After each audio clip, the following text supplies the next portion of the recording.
Good morning, students. Yesterday, we have learned that how to form the Newton rings or how Newton rings are formed. And today, we will discuss the diameter of the bright and dark rings in the Newton rings. So, as you know that Newton rings comprises of bright and dark rings. So today we will derive the diameter formula for diameter of bright and dark rings in Newton rings. Okay.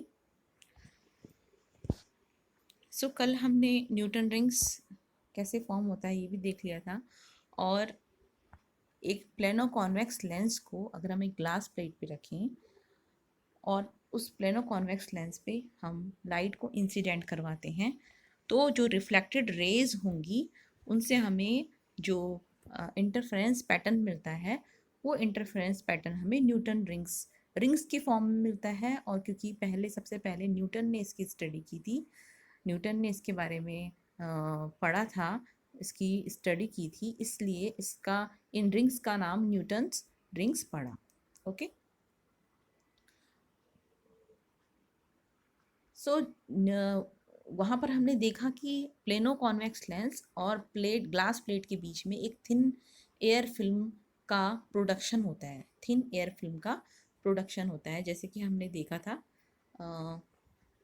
ये plano convex lens था और ये glass plate थी, ठीक है, और इनके बीच में ये एक थिन एयर फिल्म का प्रोडक्शन होता है, ठीक है। और ये क्योंकि एक वेज शेप फिल्म है तो वेज शेप फिल्म से हमने जो उसका जो पाथ डिफरेंस था वो हमने वहाँ से ले लिया था, क्योंकि वेज शेप फिल्म के लिए जो हमने इंटरफेरेंस है वो पढ़ चुके थे, ठीक है।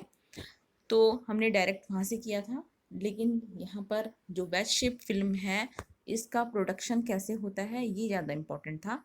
न्यूटन रिंग्स के एक्सपेरिमेंट में न्यूटन रिंग्स जब हम पढ़ते हैं तो उसमें वेज शेप फिल्म जो होती है वो कैसे प्रोड्यूस होती है और इसमें मटेरियल जो है ये क्या होता है। वेज शेप फिल्म में एयर फिल्म होती है, ठीक है, क्योंकि यहाँ पर हवा है और कुछ भी नहीं है। बाकी यहाँ पर कॉन्वेक्स लेंस का एक सरफेस, ये जो कॉन्वेक्स लेंस वाला सरफेस है, प्लेनो कॉन्वेक्स लेंस का कॉन्वेक्स वाला सरफेस है, और ये ग्लास प्लेट की जो समतल वाला जो प्लेन सरफेस है उसका ये सरफेस है, ठीक है। तो इन दोनों के बीच में जो है वो वेज शेप फिल्म बनती है। ओके।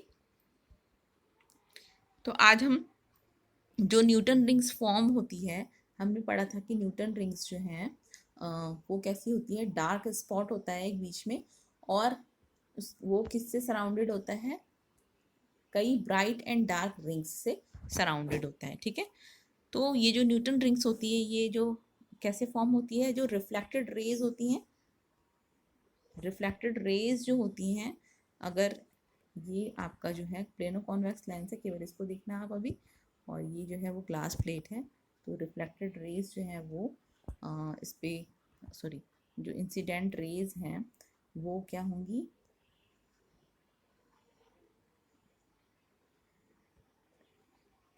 इन पे इंसिडेंट होगी और फिर क्या होती है, रिफ्लेक्शन हो जाता है जिन रेज का, वहाँ से हम क्या देखते हैं, इंटरफेरेंस पैटर्न देखते हैं, ठीक है। ये पता है आपको कैसे इसका रिफ्लेक्शन होता है, ठीक है। तो अब हमें क्या करना है, डायमीटर निकालनी है उन रिंग्स की, जो न्यूटन रिंग्स फॉर्म हुई है उनका डायमीटर निकालना है। तो उसके लिए हम क्या करते हैं, हम ये जो कॉन्वेक्स प्लेनो कॉन्वेक्स लेंस है, ये जो प्लेनो कॉन्वेक्स लेंस है मैंने आपको बताया था कैसा है, ये एक तरफ से प्लेन सरफेस होगा और एक तरफ से क्या होगा, इसका कॉन्वेक्स सरफेस होगा, ठीक है। और आपने लेंस तो आपने देखे ही है, लेंस को अगर आप ऐसे देखोगे तो ये इस तरीके से होता है लेंस, ठीक है। बट इसकी मोटाई और इसकी थिकनेस को देखने के लिए हम इसको ऐसा बनाते हैं, ये अगर उसके आप मतलब मोटाई देखो तो ये इस तरीके से दिखेगा कॉन्वेक्स लेंस, ठीक है। बट आप ऐसे देखोगे तो ऐसा ही तो होगा, ठीक है।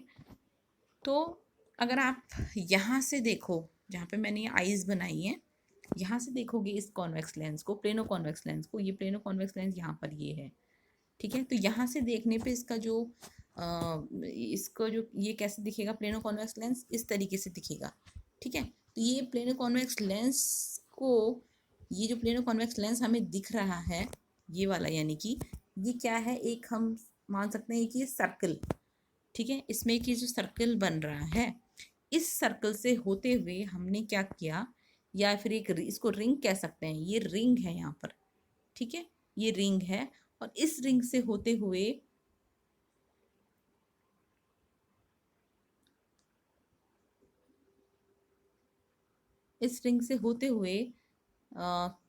क्या होगा, देखो ये जो रिंग है डी ई मान लेते हैं हम इसको, ठीक है, यानी कि ऐसा, और हम मान लेते हैं कि ये जो है वो डी ई है, ठीक है।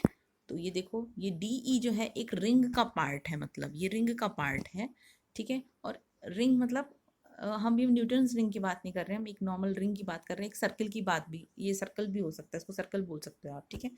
तो ये सर्कल है, और इस सर्कल में इस डी और ई से होता हुआ हमें एक और सर्कल ड्रॉ करना है। तो ये जो डी और ई है, इससे होता हुआ मैंने एक सर्कल यहाँ ड्रॉ कर दिया है, ये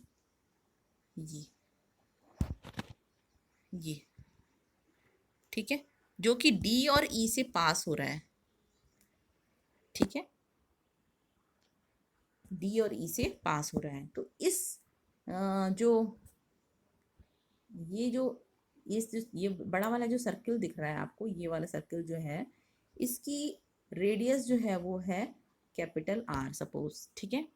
तो जो कैपिटल आर जो रेडियस होगी उसको हम कहेंगे radius of curvature, okay, radius of curvature. Radius of curvature हम इसको इसलिए कह रहे हैं कि जो ये कॉन्वेक्स सरफेस है, ये जो कॉन्वेक्स लेंस है, ठीक है, इस कॉन्वेक्स लेंस का देखो आप, प्लेनो कॉन्वेक्स लेंस है ना, यहाँ से तो यहाँ प्लेन दिख रहा है, बट यहाँ नीचे क्या है, इसका एक कॉन्वेक्स सरफेस है, ठीक है। तो उस कॉन्वेक्स सरफेस को हमने उसी को आगे बढ़ाया है, और हमने एक क्या बना दिया, सर्कल बना दिया, या हम कह सकते हैं कि ये इस सर्कल का, इस पूरे सर्कल का एक पार्ट है ये कॉन्वेक्स सरफेस, ठीक है। ये वाला कॉन्वेक्स सरफेस, ये जो डी ए ई है, डी ए ई, ये एक इस पूरे सर्कल का पार्ट मान सकते हैं हम, ठीक है।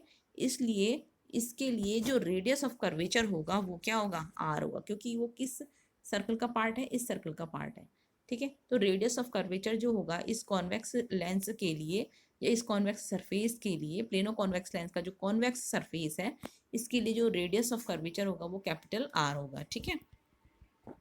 अच्छा, अब ये जो डी और बी है, ठीक है, ये यानी कि जो ये छोटा वाला सर्कल जो मैंने आपको बताया था कि ये डी ई जिस पे लाई करते हैं, ऐसा ये वाला जो सर्कल है, समझ में आया, ये डी ई जो हम ऊपर से देख रहे हैं, जो हम यहाँ से देख रहे हैं, तो हमें जो सर्कल दिखाई दे रहा है जिसमें कि पॉइंट डी ई इस तरीके से हैं, तो ये जो डी ई है और ये जो बी है वो इसका सेंटर है इस सर्कल का, ठीक है। तो डी बी जो है वो माना हुआ हमने स्मॉल आर, और ये जो बी ई है वो माना हुआ स्मॉल आर, यानी कि स्मॉल आर जो है इस वाले सर्कल की रेडियस है, जो हमें यहाँ से दिख रहा है। जब हम यहाँ से देखेंगे नीचे, तो यहाँ हमें जो सर्कल दिख रहा होगा उसका जो है रेडियस क्या है, स्मॉल आर, ठीक है।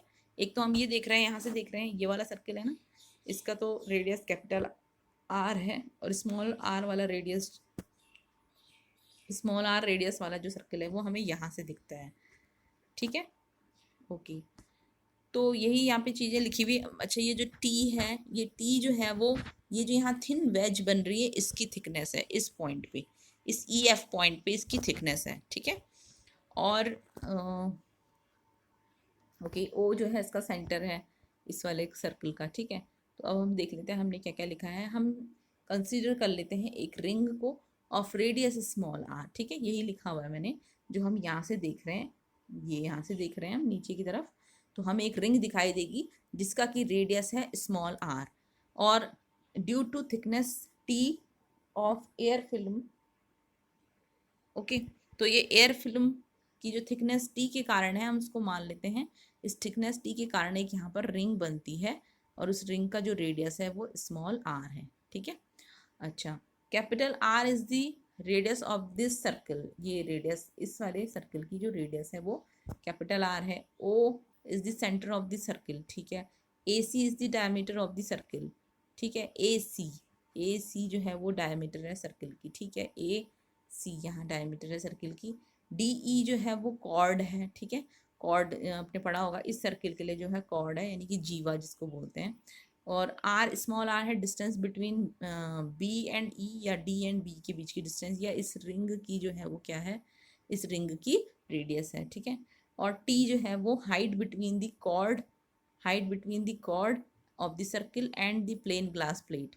तो इन प्लेन ग्लास प्लेट और ये जो कॉर्ड है इसके बीच की अगर मैं हाइट पूछूं तो वो यही होगी जो थिकनेस होगी वेज शेप फिल्म की। तो टी इज द थिकनेस और T is the height between the chord of the circle and the plain glass plate.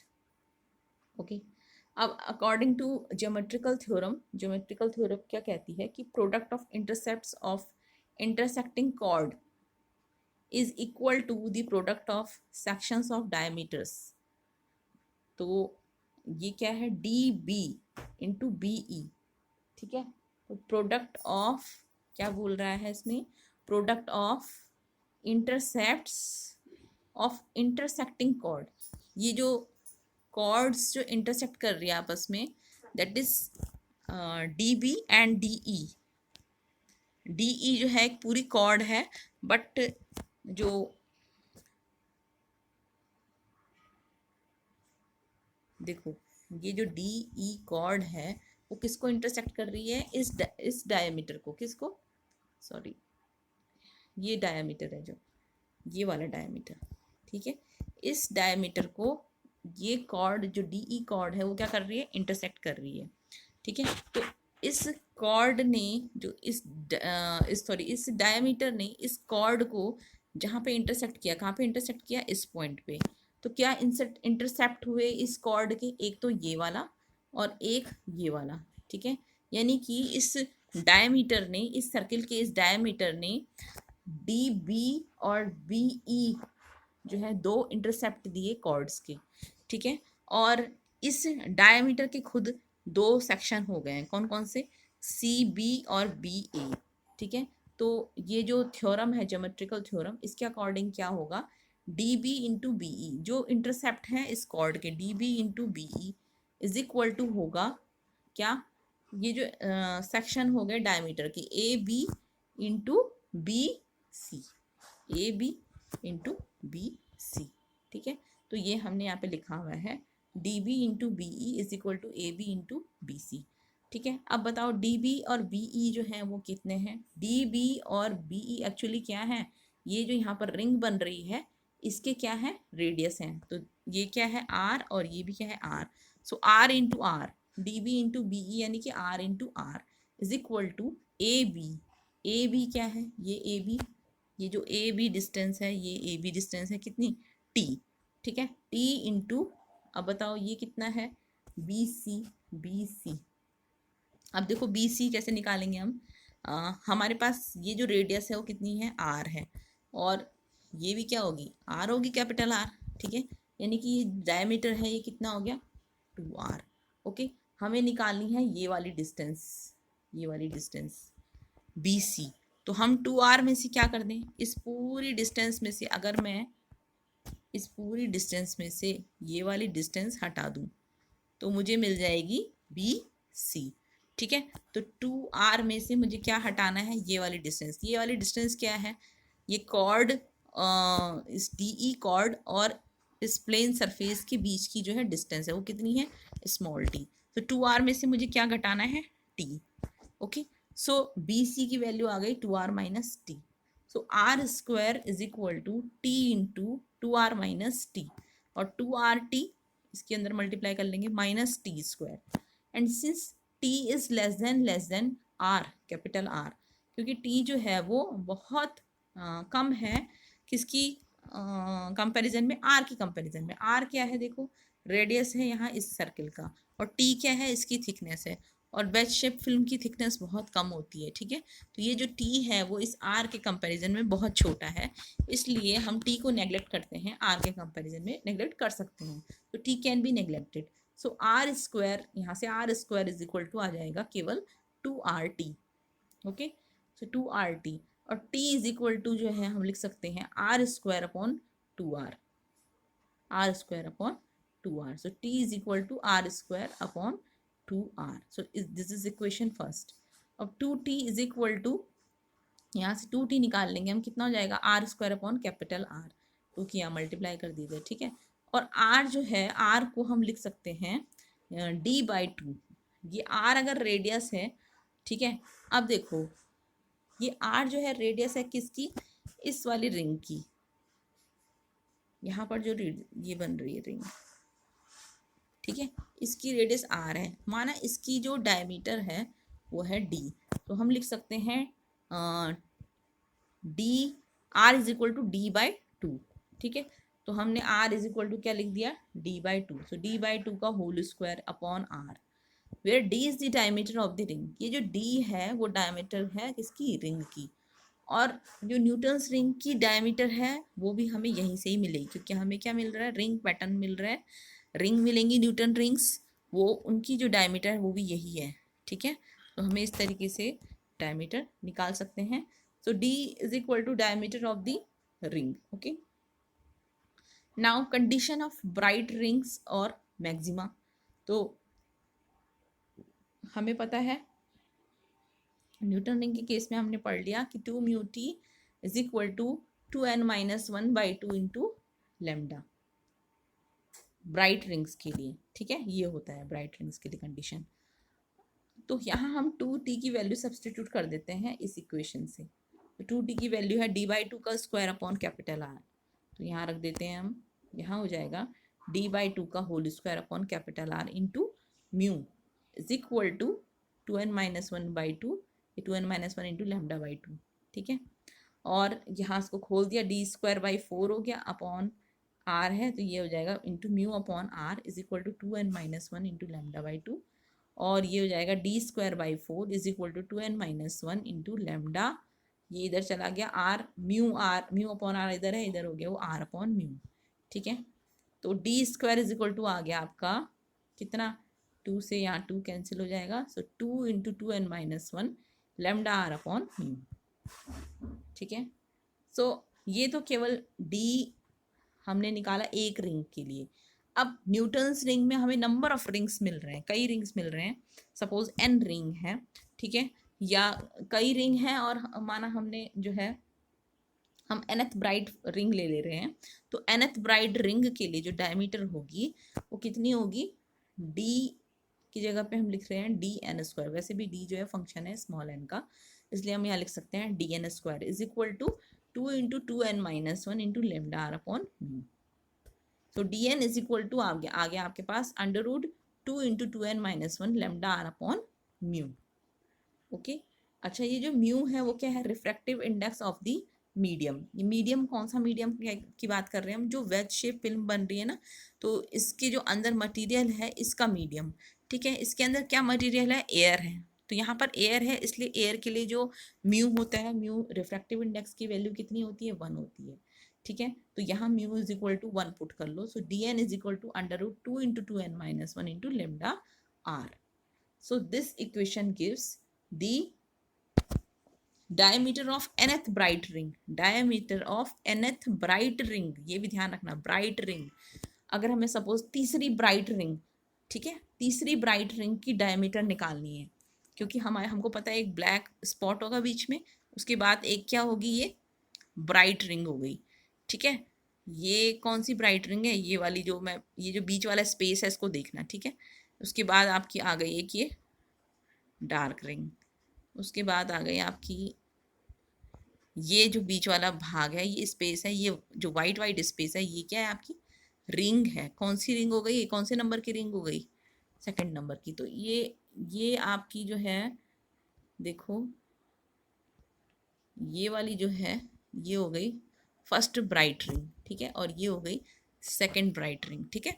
तो सेकंड ब्राइट रिंग का सपोज आपने डायमीटर निकालना है, तो तब हम यहाँ रख देंगे n की जगह पे 2।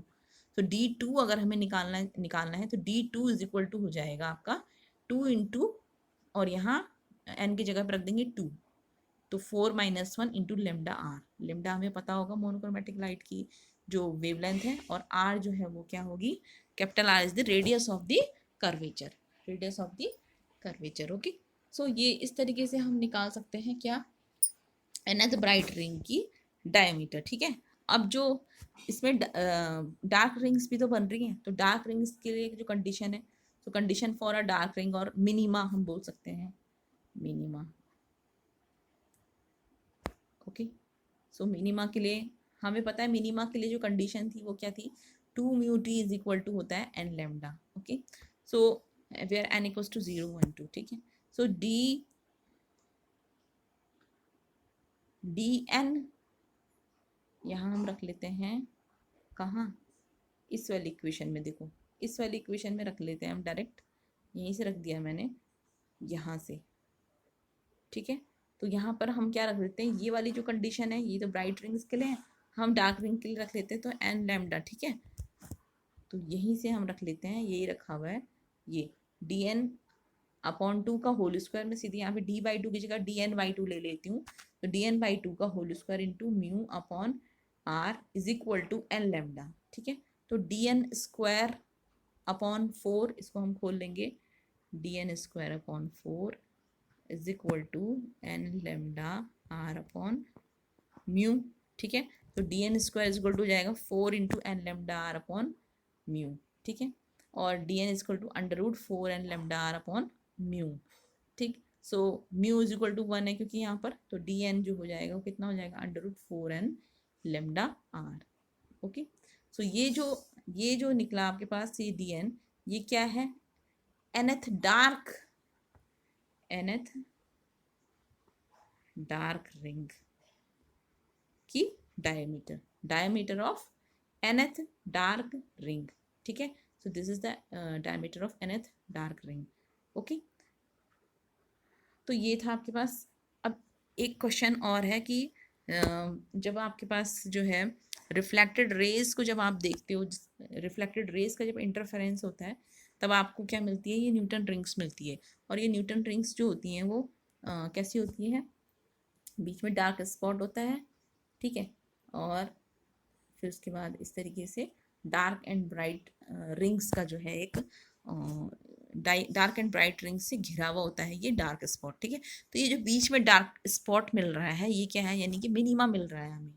तो सबसे पहले जो हमें फ्रिंज या रिंग मिलेगी वो कैसी होगी, डार्क होगी, ठीक है। तो ये आप कहाँ से, यहाँ से भी देख सकते हैं कि delta is equal to 2 mu T minus lambda by 2 और लेमडा बाई 2, ठीक है। तो अगर यहाँ पर मैं t इज इक्वल टू 0 रख दूँ तो ये कितना हो जाएगा, 0 माइनस लेमडा बाई 2, यानी कि माइनस ऑफ लेमडा बाई 2, ठीक है।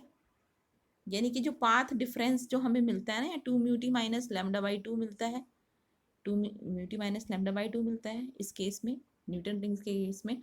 और फिर हमें ब्राइट और डार्क फ्रिंजेस के लिए, ब्राइट और डार्क रिंग के लिए हम अलग अलग उसकी कंडीशन रखते हैं कि जब हमें पाथ डिफरेंस जो है वो एन लेमडा के बराबर होगा, जब हम क्या रखते हैं ब्राइट रिंग्स के लिए, और डार्क रिंग्स के लिए 2n minus 1 by 2 into lambda रखते हैं, ठीक है।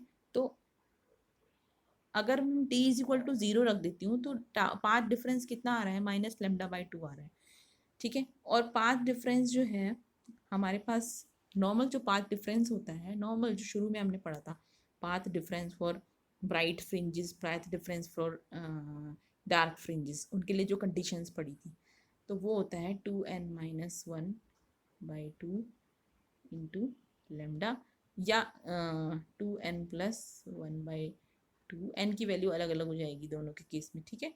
सो this is the path difference, ठीक है। तो यहाँ पर अगर मैं n इक्वल्स टू 0 रखती हूँ तो कितना आ जाता है आपके पास, लेमडा बाई 2, ठीक है। तो ये किसका, ये जो 2n plus 1 by 2 into lambda, ये किसका केस था, राइट, वो डार्क फ्रिंजेस के लिए, ठीक है, या मिनिमा के लिए, डार्क फ्रिंजेस के लिए। सो लेमडा बाई 2 आ गया आपका किसके लिए, जब आप क्या रख रहे हो, पहली डार्क फ्रिंज जो देखेंगे हम, यानी कि n इक्वल्स टू 0 पे पहली डार्क फ्रिंज जो होगी वो कितने पे आएगी, लेमडा बाई 2 पे आएगी, ठीक है। तो लेमडा बाई 2 पे यानी कि पहली डार्क फ्रिंज आ रही है। और अभी हमने निकाला था क्या, 2 mu T minus lambda by 2, path difference in case of Newton rings. तो यहाँ पर अगर हम t इज इक्वल टू 0 कर दूँ तो ये आता है लेमडा बाई 2 माइनस का लेमडा बाई 2, यानी कि इसका मैग्नीट्यूड क्या है, लेमडा बाई 2 है। और अभी हमने देखा कि लेमडा बाई 2 जो है वो पहली डार्क फ्रिंज का केस भी है। इसका मतलब क्या है, हमें पहली डार्क जो रिंग मिलेगी वो कब मिलेगी, जब टी जो है वो 0 है, यानी कि जो ये हमारी वेल शेप फिल्म बन रही है यहाँ पर, इसके ये वाली पोजीशन पे, यानी कि जहाँ पे क्या है t इज इक्वल टू 0 है, और t इज इक्वल टू 0 इसमें कहाँ है, t इज इक्वल टू 0 जो है इसमें कहाँ है, पॉइंट ऑफ कॉन्टैक्ट कहेंगे इसको। पॉइंट ऑफ कॉन्टैक्ट कहाँ पे है, पॉइंट ऑफ कॉन्टैक्ट है ये जो ए पॉइंट है, this A point, this is the point of contact. तो इस पॉइंट पे, ठीक है, इस पॉइंट पे जो है हमें क्या मिलेगी, डार्क रिंग मिलेगी, dark ring. Okay, dark ring मिलेगी। और क्यों मिलेगी हमने देख लिया, टी इक्वल्स टू 0 रखने पर हमारा जो पाथ डिफरेंस है वो λ/2 के बराबर हो जाता है। और λ/2 जो है वो हमारे पास पाथ डिफरेंस, जब हम डार्क फ्रिंज के लिए देखते हैं तो पाथ डिफरेंस जो है वो कितना आ जाता है, λ/2 आता है। तो यानी कि यहाँ टी इक्वल्स टू 0 पे हमें पहली डार्क रिंग मिलेगी। ठीक है, okay. Now determination of wavelength of a monochromatic light source. तो ये जो इसका न्यूटन रिंग जो है, इसके एप्लीकेशंस हैं, ये एप्लीकेशंस। तो एप्लीकेशंस ऑफ न्यूटन्स रिंग क्या है, पहला तो क्या है, हम इससे क्या कर सकते हैं, डिटरमाइन कर सकते हैं wavelength of a monochromatic light source. किसी मोनोक्रोमेटिक लाइट सोर्स की वेवलेंथ को हम डिटरमाइन कर सकते हैं with the help of Newton's ring. ठीक है, तो इफ हमने ये देख लिया कि अगर न्यूटन एक्सपेरिमेंट में क्या हो, अगर वेवलेंथ जो है वो लाइट की, अभी तक हम लेमडा जो हम देख रहे थे हमें ये गिवन था, ठीक है, लेकिन अगर हमें किसी केस में ऐसा हो जाए, किसी एक्सपेरिमेंट में हमें ऐसा मिले कि हमें लेमडा नहीं पता, ठीक है, यानी कि wavelength of the light source से सोडियम लैम्प है जैसे सपोज, उसकी जो है हमें वेवलेंथ नहीं पता, अगर ये अननोन है इसका मतलब, ठीक है, सो then we can determine the wavelength of light source by measuring the diameter of the Newton's ring। तो हम न्यूटन रिंग की डायमीटर को निकाल करके हम क्या कर सकते हैं, वेवलेंथ को निकाल सकते हैं। ठीक है, तो वेवलेंथ को निकाल सकते हैं, तो कैसे निकालेंगे हम, तो हम ये देख लेते हैं कि अगर डी एन जो है वो क्या है, diameter of nth dark ring है। अभी हमने देखा डी एन जो है वो अगर डायमीटर है nth डार्क रिंग का, ठीक है, तो डी एन स्क्वायर जो होगा वो कितना होगा, 4n इंटू लेमडा आर। ये अब भी हमने पढ़ा था, डी एन स्क्वायर जो है वो कितना होगा, ये यहीं से निकाल लो इक्वेशन 5 से, D N square equal to 4n lambda R. किसके लिए था ये कंडीशन, ये कंडीशन किसके लिए थी, इसके ऊपर देख लो, condition for a dark ring. ठीक है, so condition for a dark ring से हमने देखा कि यानी कि diameter of a nth dark ring जो होगी, diameter of nth dark ring जो होगी वो कितनी होगी, D N square equal to 4n lambda R. Similarly जो डी एन प्लस पी जो है वो डायमीटर होगी n प्लस पी रिंग का। ठीक है, ये रिंग का डायमीटर है, तो हम इस वाली रिंग की डायमीटर भी निकाल सकते हैं। अगर हम इसको मान लेते हैं, ये अगर सपोज nth रिंग है, ठीक है, nth रिंग है, तो ये वाली जो है वो n प्लस पीथ रिंग है, n प्लस पीथ। ठीक है, ये nth रिंग है, तो ये जो है वो n प्लस पी वाली रिंग है। ठीक है, तो dn plus p is the diameter of n plus pth ring। तो d square n plus P निकाल सकते हैं हम यहाँ से, यानी कि n plus pith dark ring की जो डायमीटर होगी वो होगी, यहाँ n की जगह पे क्या पुट कर लो, n प्लस पी, तो 4 into N plus P into lambda R. ठीक है, अब इन दोनों को हम सब्सट्रैक्ट कर दें, तो D square N plus P, D N plus P square minus D N square is equal to 4n plus P lambda R minus 4n lambda R. ठीक है, ये दोनों माइनस कर दिए, तो यहाँ खोल दिया 4n lambda R plus 4p lambda R minus 4n lambda R, तो ये कैंसिल हो गया, तो हमारे पास क्या रहा, 4p lambda R. So D square D N plus P square minus D N square is equal to 4p into lambda R. Okay, so यहाँ से लेमडा निकाल सकते हैं हम, यहाँ से ये 4p आर को इधर ले जा लो अपॉन में, तो D N plus P square minus D N square upon 4p R. Okay, तो इस तरीके से अगर हमें एन प्लस पी रिंग की डायमीटर पता है और nth रिंग की डायमीटर भी पता है, और वो दोनों क्या है, डार्क हो चाहे ब्राइट हो, बात एक ही है, ठीक है। सो डार्क रिंग की हमने यहाँ पे मानी हुई है, तो डार्क रिंग की अगर हमें डायमीटर पता है n+p और nth रिंग की, तो हम लेमडा निकाल सकते हैं, वेयर p जो है वो p क्या है, p is any integer number and r is the radius of curvature of the plano convex lens. तो प्लेनो कॉन्वेक्स लेंस की रेडियस ऑफ कर्वेचर जो है आपको निकाल सकते हो, रेडियस ऑफ कर्वेचर जैसे कि स्फेरोमीटर की केस में निकालते हैं आप, रेडियस ऑफ कर्वेचर वहाँ से निकाल सकते हैं। तो रेडियस ऑफ कर्वेचर अगर आपको पता है तो आप, और डायमीटर पता है इनकी, तो आप लेमडा निकाल सकते हो। Okay, so wavelength in this way, wavelength of the unknown wavelength of the light source can be determined with the help of the diameter of the Newton's rings. Now determination of the refractive index of a liquid by Newton's rings experiment, ये दूसरा application है। दूसरा application क्या है, हम refractive index की value निकाल सकते हैं, किसी लिक्विड की रिफ्रैक्टिव इंडेक्स की वैल्यू निकाल सकते हैं इस न्यूटन रिंग्स एक्सपेरिमेंट से, ठीक है। ये न्यूटन रिंग जब एक्सपेरिमेंट करते हैं ना, तो उसमें भी आपके पास ये अलग अलग जो है ऑब्जेक्ट होते हैं कि वेवलेंथ निकालो, दूसरा रिफ्रैक्टिव इंडेक्स निकालो, ठीक है। तो रिफ्रैक्टिव इंडेक्स कैसे निकाल सकते हैं हम किसी लिक्विड की, रिफ्रैक्टिव इंडेक्स जो है वो हमने यहाँ पर एयर फिल्म की देखी, तो एयर फिल्म की जो रिफ्रैक्टिव इंडेक्स है वो तो 1 है। ओके, हमने वो मान करके हमने डायमीटर भी निकाल ली थी, म्यू इज इक्वल टू 1 रख लिया था, ठीक है। लेकिन सपोज अब कोई एक लिक्विड भरा हुआ है, उन शेप, ये वेज शेप फिल्म जो है इसके बीच में जो है कोई लिक्विड है भरा हुआ।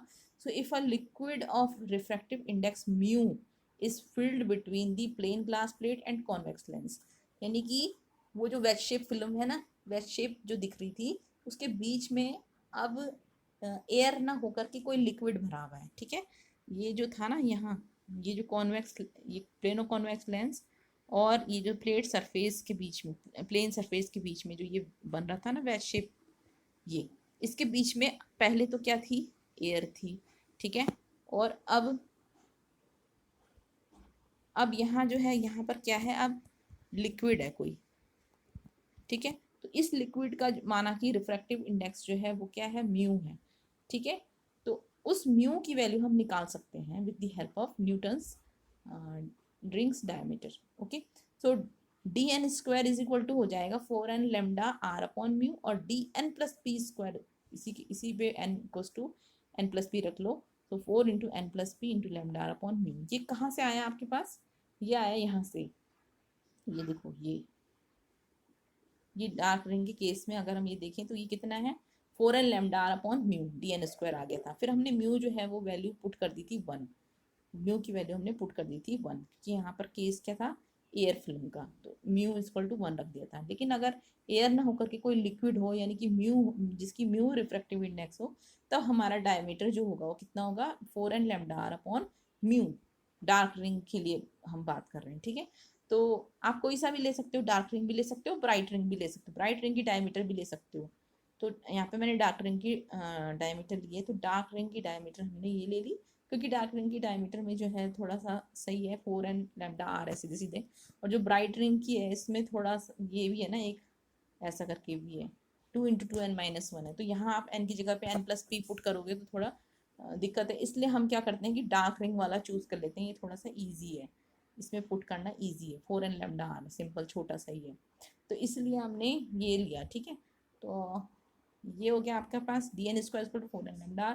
तो डी एन प्लस पी, यानी n प्लस पी रिंग की जो डायमीटर है उसका स्क्वायर हम निकाल लेते हैं, तो ये n की जगह पे n प्लस पी पुट कर लो, तो 4n plus P lambda R upon mu.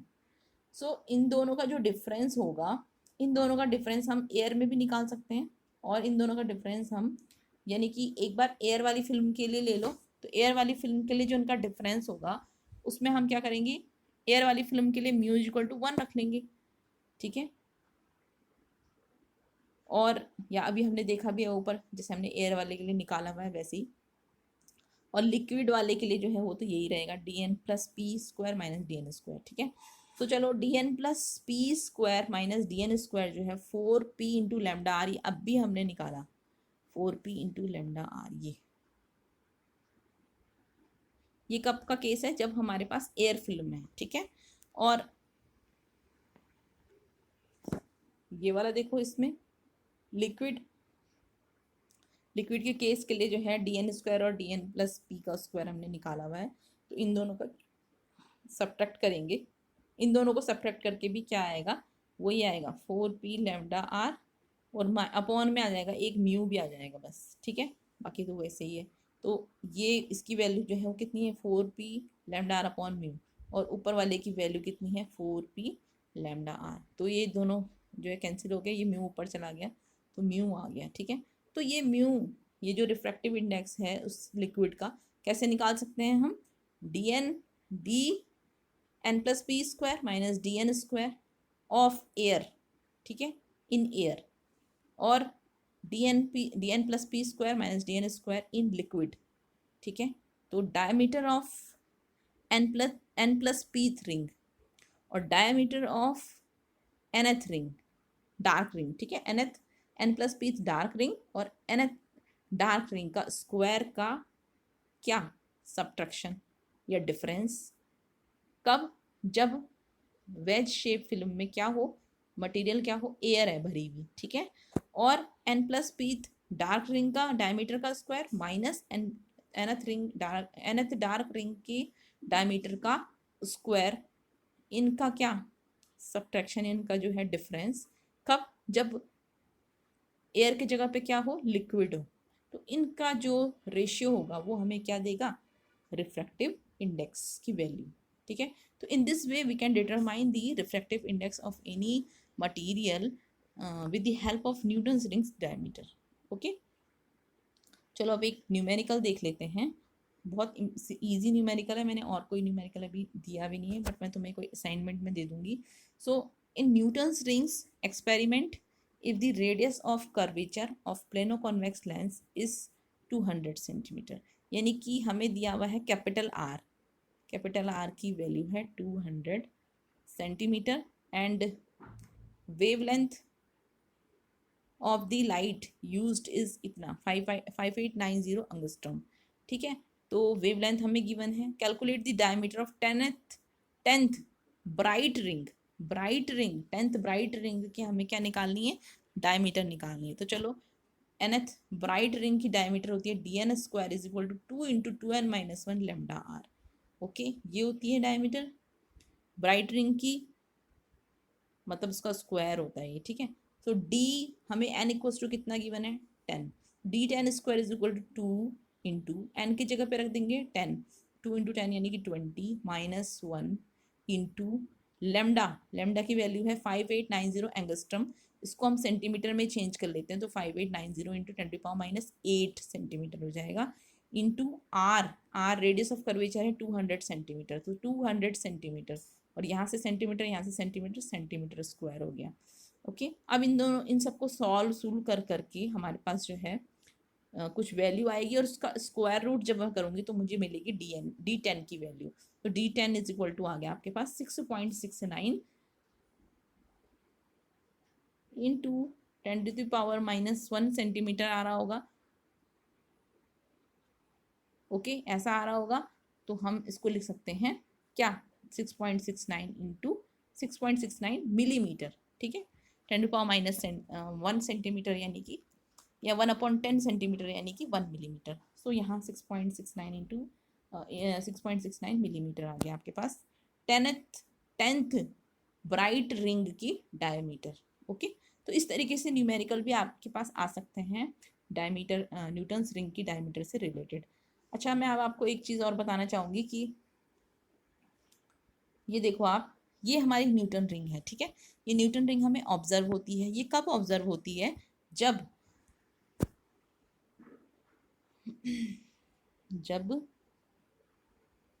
जब आपके पास ये जो प्लेनो कॉन्वेक्स लेंस है और ये आपका जो है प्लेन सरफेस है, और इनके बीच में ये क्या है? आपकी वेज शेप जो है फिल्म है, ठीक है, एयर फिल्म है। ओके, अब जो लाइट रे है, अभी यहाँ पे मैं नॉर्मली इंसिडेंस नहीं करवा रही हूँ, मैं अभी आपको केवल ऐसे ही किसी एंगल पे इंसिडेंट करवा के दिखाती हूँ।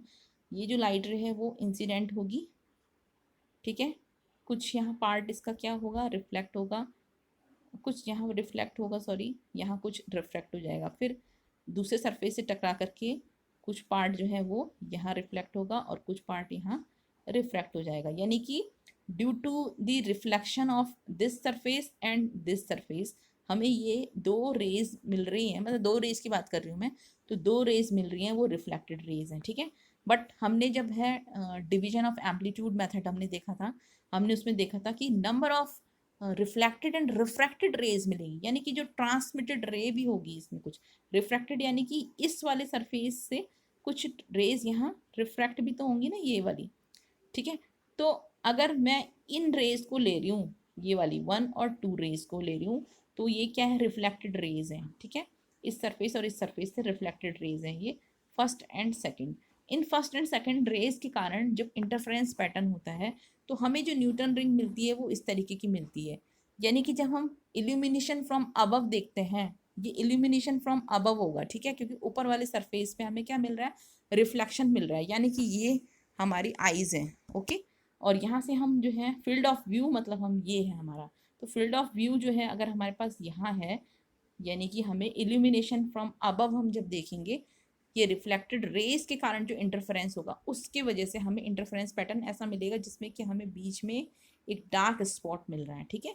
अगर मैं इन वाली रेज की बात करूं, ये रेज 3 एंड 4 हैं, ये ट्रांसमिटेड रेज हैं, ठीक है। यानी कि अब इल्यूमिनेशन मिलेगा बट फ्रॉम बिलो मिलेगा, यहाँ से हमें इल्यूमिनेशन मिलेगा, ठीक है। तो यहाँ अगर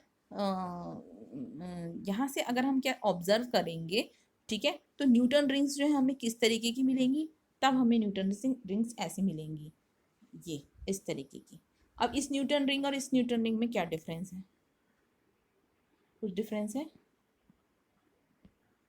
हाँ डिफरेंस है। इस न्यूटन रिंग में देखो, इसका जो सेंट्रल रिंग है वो क्या है आपकी, वो ब्राइट रिंग है, ठीक है। तो ब्राइट रिंग, न्यूटन रिंग में हमें ब्राइट रिंग कब मिलती है, जब हम क्या देखते हैं, इल्यूमिनेशन फ्रॉम बिलो, यानी कि जो इंटरफेरेंस ड्यू टू, हम लिख सकते हैं transmitted waves, interference due to transmitted